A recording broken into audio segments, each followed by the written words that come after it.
All right, welcome back to High School Playbook, where now we've reached the halfway point of the season. We're starting to see who the major contenders in the triad are. One of those major contenders, the Dudley Panthers, a perfect 5-0 in the year. There's no question that Dudley has asserted themselves at the top of the class. A good Guilford County rivalry. Smith and Dudley. Smith looking for conference win number 1 on the year. Dudley is rolling as usual to start. Jaquiz Crawford finds Cordell Bartley 30 yards on the TD pass, just like that.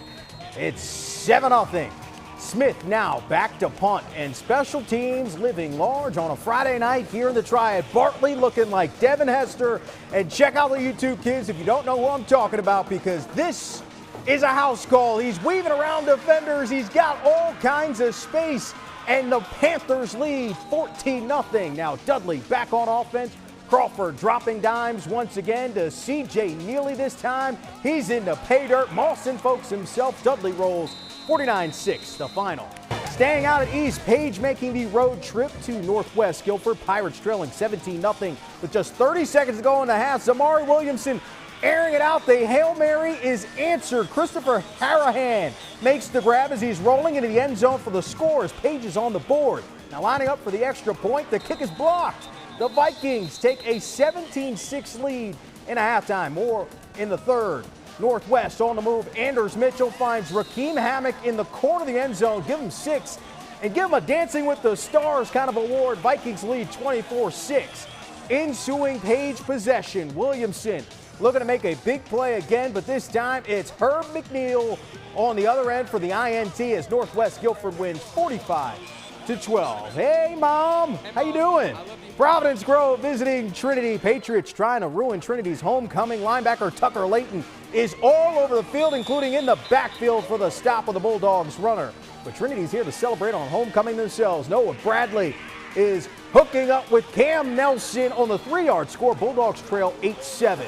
Back comes Providence Grove. Brady Collins takes the carry, and he's into pay dirt. 2 yards for the score. Patriots lead 15-7.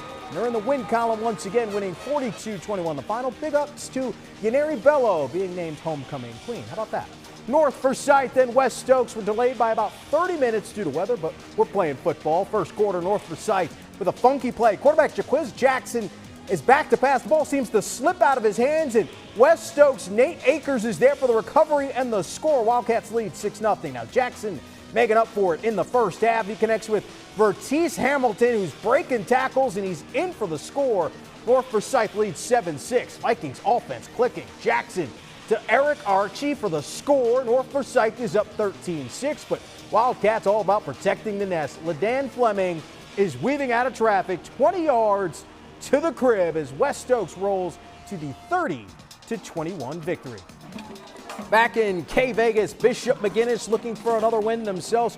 Corvian Cardinals turning to Cam Johnson. He's finding his way to the crib himself. A little short yard scores. It's 21-0 Cards in this one. Bishop McGuinness having a hard time stopping the Cards.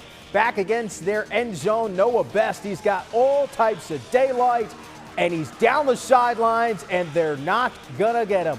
90 yards on the house call. It's a tough night in the office for McGuinness as they fall 42-0 the final. Some more scores to look at on a Friday night. Forbush is in the win column, squeaking one out over Elkin, and Starmount gets a victory over North Stokes, 65-0 the final there. Some more scores as well this Friday. North Surrey with a big victory over North Wilkes, 52-13.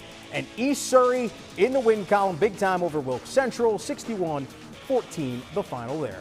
7 weeks of high school football all in the books. The action gets better and better as the stakes keep getting higher and higher. Now at 10 on the Triad CW, you voted for this week's winner of Play of the Week. With the votes in, there can only be one winner. And at the final tally, they're carrying 100% of the votes. It's a Reynolds connection. Tommy Elrod connects with Mac Murphy, and Murphy's climbing the ladder in the process. 72 yards to the house to earn this week's top play. How about this? Doesn't see this very often. Our team of the week, RJ Reynolds again. They take down Parkland. It's their first conference win of the season. It's the last time these two teams will play on this field as they share the football field, as Reynolds will open up their new facility. A big win for Reynolds against Parkland as that Winston-Salem rivalry looms large.